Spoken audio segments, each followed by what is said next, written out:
ఆంధ్రప్రదేశ్ రాజకీయాల్లో ఆయనకు పెట్టింది పేరు.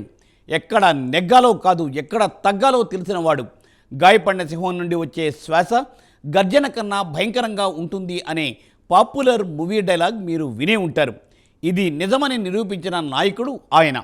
ఓడిన చోటే నెగ్గి చరిత్రను సృష్టించారు. ప్రభుత్వం ఏర్పాటులో కింగ్ మేకర్ అయ్యారు. ఇంతకు ఆయన ఎవరు? అది ఏ పార్టీ? ఆ నేత చేసిన త్యాగం ఏంటో ఇప్పుడు చూద్దామా?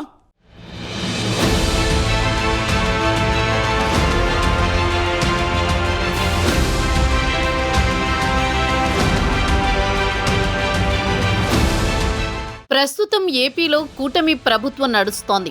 టీడీపీ, జనసేన, బీజేపీ ఈ మూడు పార్టీలు కలిసి పోటీ చేయడం వల్ల అప్పటి వరకు అధికారంలో ఉన్న వైసీపీని ఓడించగలిగాయి. మూడు పార్టీలు ఏకమవడంలో ముఖ్య పాత్ర పోషించింది ఎవరో కాదు, జనసేన పార్టీ అధినేత పవన్ కళ్యాణ్. ఆయన వల్లనే నేడు ఏపీలో కూటమి ప్రభుత్వం నడుస్తోందని ప్రత్యేకంగా చెప్పుకోవాల్సిన అవసరం లేదు.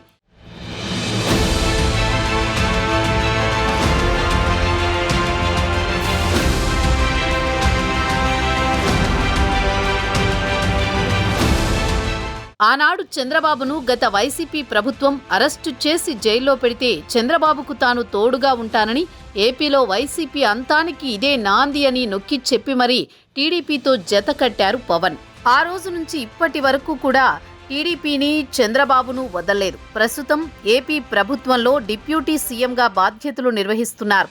ఈ నేపథ్యంలో జనసేన పార్టీ ఎమ్మెల్యే, ఏపీ మంత్రి నాదెండ్ల మనోహర్ సంచలన వ్యాఖ్యలు చేశారు. గతంలో ఎన్నికల సమయంలో ఏపీలో ప్రజలకు సుపరిపాలన అందించాలని టార్గెట్ పెట్టుకుని టీడీపీ, జనసేన ఒక్కటయ్యాయని అన్నారు.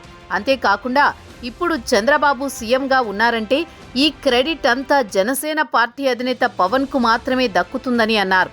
ఏపీలో ఎక్కడా కూడా ఓట్లు చీలకుండా టీడీపీ, జనసేనలు కలిసి ఎన్నికల బరిలో దిగాయని అన్నారు.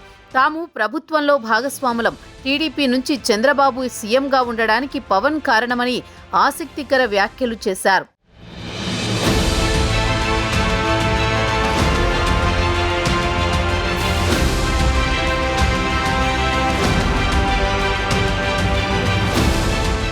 అలాగే ఏపీలో కూటమి ప్రభుత్వం ఏర్పడిందంటే దానికి కారణం జనసేన పార్టీనే అని పవన్ కళ్యాణ్, జన సైనికులు అందరూ ఏపీ అంతటా ప్రచారం చేసి టీడీపీకి మద్దతు పలకడం వల్లనే నేటి టీడీపీ కూటమి అధికారంలో ఉందని అమలాపురంలో జరిగిన జనసేన పార్టీ సమావేశంలో నాదెండ్ల మనోహర్ వ్యాఖ్యానించారు. నాదెండ్ల చేసిన వ్యాఖ్యలు ప్రస్తుతం సోషల్ మీడియాలో వైరల్ అవుతున్నాయి. ఆయన మాట్లాడిన వీడియోను నెటిజన్లు సోషల్ మీడియాలో వైరల్ చేస్తున్నారు.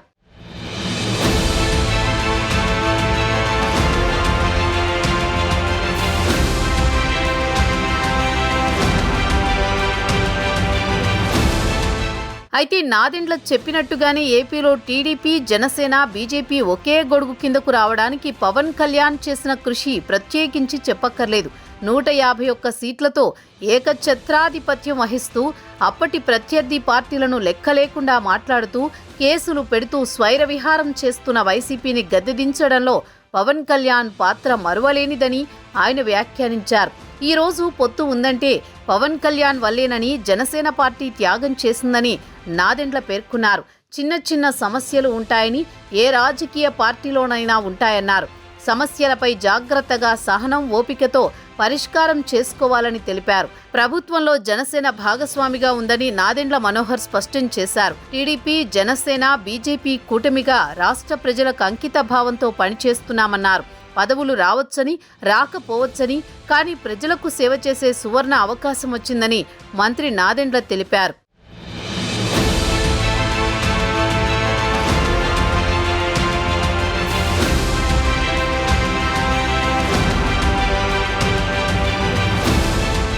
మరోవైపు ప్రభుత్వంలో తాము కూడా భాగస్వాములుగా ప్రస్తుతం కీలక పాత్రను పోషిస్తున్నామని అన్నారు. అప్పట్లో పవన్ తీసుకున్న నిర్ణయాలు, త్యాగాలతోని ప్రతి ఒక్కరిని ఒక్కతాటిపైకి నిలబడి కూటమిని అధికారంలోకి తీసుకొచ్చామన్నారు. మరోవైపు ఇటీవల పిఠాపురం సీనియర్ టీడీపీ నేత వర్మకు ఎమ్మెల్సీ టికెట్ను టీడీపీ కేటాయించలేదు. దీనిపై చాలా మంది పిఠాపురంలో వర్మకు పవన్ కళ్యాణ్ చెక్ పెట్టారని రూమర్స్ వ్యాప్తి చేస్తున్నారు. దీనిపై కూడా నాదెండ్ల కౌంటర్ ఇచ్చారు. తమకు ఎవరిని చెక్ పెట్టాల్సిన అవసరం లేదని, వర్మకు ఎమ్మెల్సీ టికెట్ సమస్య టీడీపీ అంతర్గత వ్యవహారమన్నారు. పవన్ కళ్యాణ్కు పిఠాపురం పెట్టని కోట లాంటిదన్నారు. ఈ క్రమంలో నాదెండ్ల చేసిన వ్యాఖ్యలు ప్రస్తుతం పొలిటికల్ సర్కిల్స్లో హాట్ టాపిక్గా మారాయి.